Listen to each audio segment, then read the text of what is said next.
पैगाम इंसानियत का पैगाम देने के लिए। तो ये इंसानियत का जो ये पैगाम है, यह पूरे भारत में आज इसकी बहुत ही ज़्यादा आवश्यकता है। क्यों? क्योंकि पिछले कुछ सालों से, पिछले कुछ समय से एक नफरत की बीज बोया जा रहा है। ये कहा जा रहा है कि हिंदू खतरे में है। हिंदू को खतरा किससे? और ये भी कहा जा रहा है कि मुसलमान को खतरा है। मुसलमान को किससे खतरा है?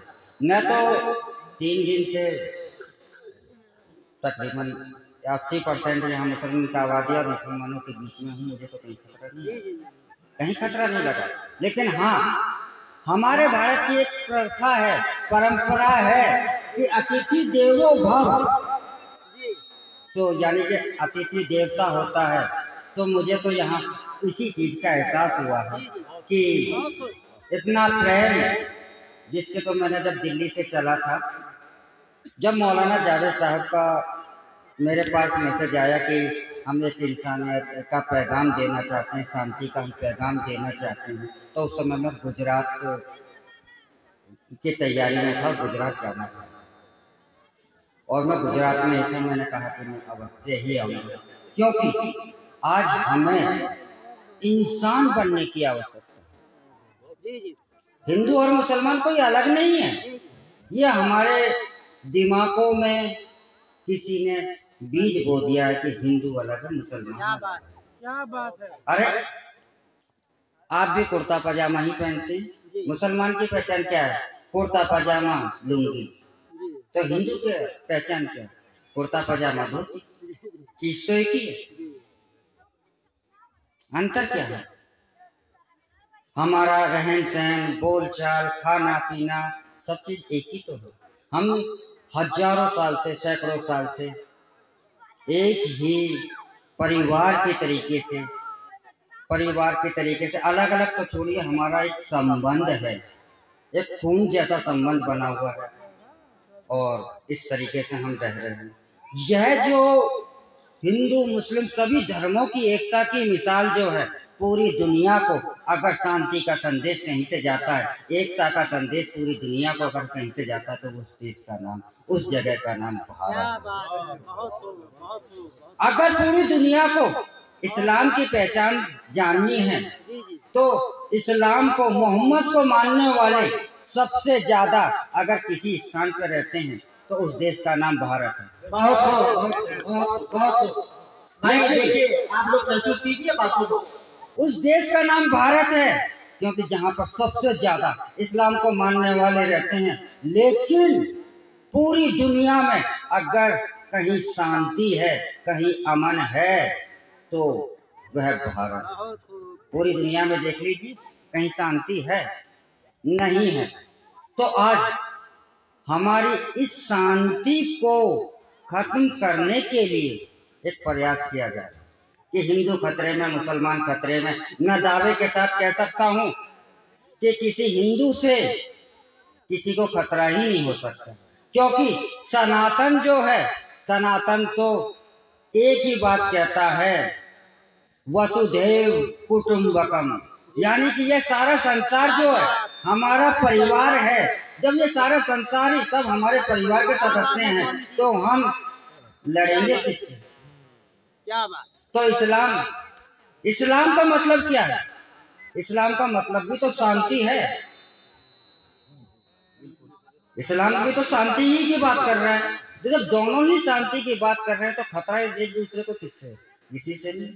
अगर हमारे को एक दूसरे से खतरा ही होता, या एक दूसरे से हम खतरे में रहते, तो हजारों साल से हम साथ रह रहे हैं, तो खतरा कहाँ है? हमारे को खतरा नहीं, लेकिन ये खतरा एक बनाया जा रहा है ताकि हमारी शांति भंग हो। और यह शांति अगर भंग होती है, तो धर्म नष्ट हो जाता है। धर्म क्या चाहता है? धर्म का मतलब है शांति, क्योंकि जब आपके पास शांति है, आपके पास अमन है, जब तो आप विकास कर सकते हैं। अपने परिवार का भरण पोषण, हर एक पिता यही सोचता है कि मेरी जो संतान है वह आगे तरक्की करें, हम अमन के साथ रहें, चैन से रहें, खुशहाली हो, हमारी जो समस्याएं, दुख हैं वह दूर हों। तो ये सब चीज़ें तो शांति से ही मिल सकती हैं। इसलिए हमें अपनी शांति को बनाए रखना होगा। भारत एक ऐसा देश है कि जहाँ होली और ईद और दिवाली एक साथ ही मनाते हैं, सब एक साथ ही मनाते हैं। अगर कुछ समय बाद रमजान आने वाले हैं तो रमजान मुसलमानों के लिए ही नहीं आ रहा, हिंदुओं के लिए भी आ रहे हैं, क्योंकि हमारा स्ट्रक्चर एक जैसा है, हमारे कारोबार एक दूसरे से मिले हुए हैं, तो हमारे हर चीज पर, हमारी हर एक प्रक्रिया पर एक दूसरे का असर होता है। और जो सीमांचल का ये क्षेत्र है, जब मैं यहाँ पर आया था तो मुझे ऐसा लग रहा था कि पता नहीं कैसा क्षेत्र होगा। वैसे इस क्षेत्र में मैं पहली बार ही आया हूँ, लेकिन यहाँ का जो प्रेम और लोगों में जो प्यार देखा, तो इसका तो 3 दिन में जो अनुभव किया है, इसका तो मुझे सदैव ही यह प्यार जो है मिठास पूरे जीवन भर देता रहेगा। और मेरी इच्छा यही होती है कि ऐसे प्रेम करने वाले लोगों के बीच अवश्य ही आना चाहिए। लेकिन इस क्षेत्र में आने के बाद मेरा दिल भी बहुत दुखता है और मन में बहुत सारे प्रश्न भी आते हैं कि यह जो क्षेत्र है, यह आज भी देश की आज़ादी के 70 साल के बाद भी विकास का इंतजार कर रहा है। एक बात मेरे मन में यह भी आता है कि अगर अचानक से किसी के तबीयत खराब हो जाए, उसकी हालत बिगड़ जाए, तो यहाँ के लोग कैसे लेकर के इलाज कराने के लिए जाते होंगे, कितनी समस्याओं का उन्हें सामना करना पड़ता होगा। क्योंकि मैंने 3 दिन से मैं इसी क्षेत्र में घूम रहा हूँ, सीमांचल प्रदेश के अंदर। मैंने अभी तक बिहार की सरकार की एक बस नहीं देखी। वैसे पूरा हिंदुस्तान देखा है, लेकिन मैंने ऐसा तो ये क्षेत्र पहली बार ही देखा है कि जहाँ पर कि सरकारी बस भी नहीं आना जाने के लिए साधन के लिए। तो ये भी एक बड़ा विचित्र प्रश्न है, सोचने का प्रश्न है।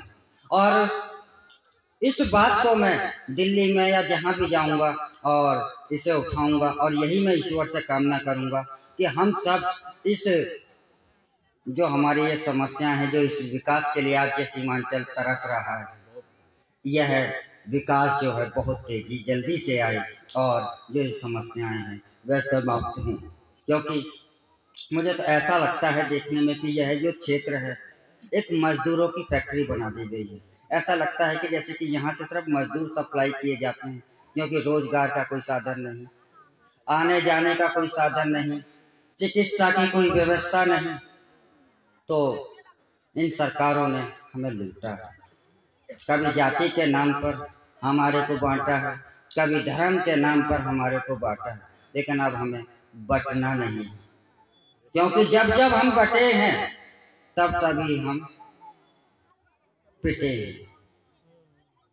याद करो आजादी के समय जब हिंदू और मुसलमान जब एक हुए और लड़े, भगत सिंह, बिस्मिल्लाह जैसे लोग जब एक साथ लड़े, तो जो गुलाम बनाने वाले थे ना, वो भाग गए, फिर नहीं वो ठहर सके।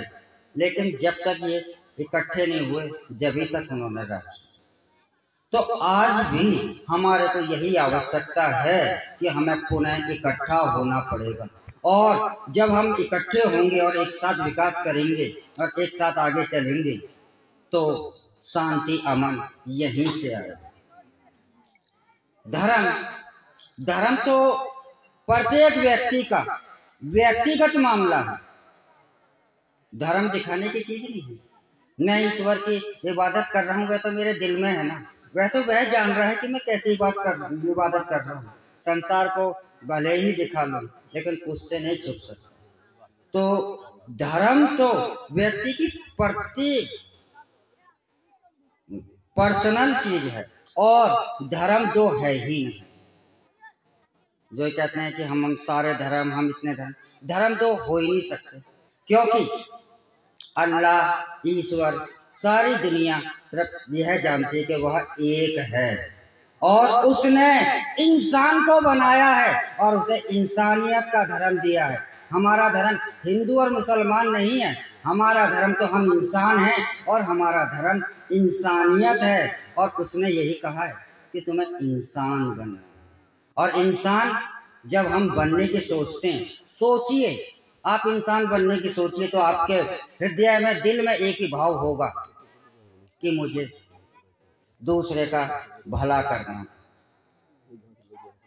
दूसरे का दुख दूर करना है, किसी का दिल नहीं दुखाना। इंसान बनने के सोचेंगे, और जब इंसान बनने की आप सोचेंगे तो आप दूसरे का दिल नहीं दुखाएंगे, किसी का बुरा करने की नहीं सोचेंगे।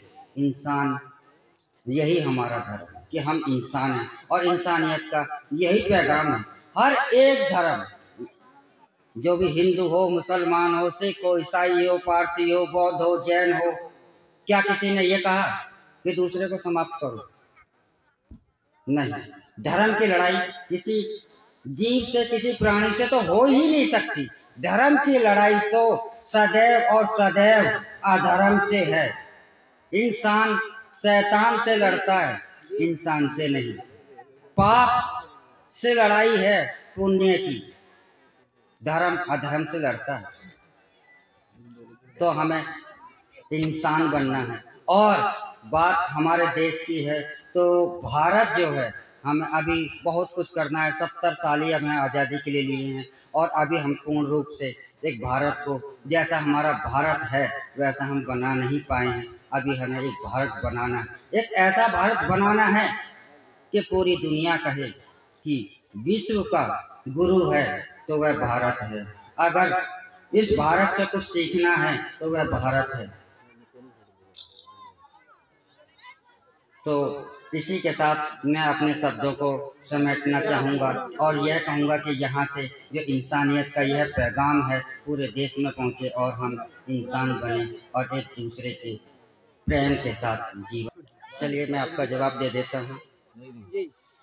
आपने सवाल किया है कि भारत सरकार से, देखिए मैंने अगर इस यहाँ पे जो अध्ययन करा है तो मैं अपने जितने भी प्रयास हैं, मैं भारत सरकार से भी और जो प्रदेश की सरकार है, इन सभी सरकारों से यही निवेदन करूँगा और कि इस देश, इस क्षेत्र की समस्याओं को, जो यहाँ के लोगों की बहुत ही विकट समस्याएं हैं, इनका दुख सरकारें समझें और इनकी समस्याओं का समाधान पर बहुत तत्काल प्रभाव से कार्य करने की आवश्यकता है। इसी के साथ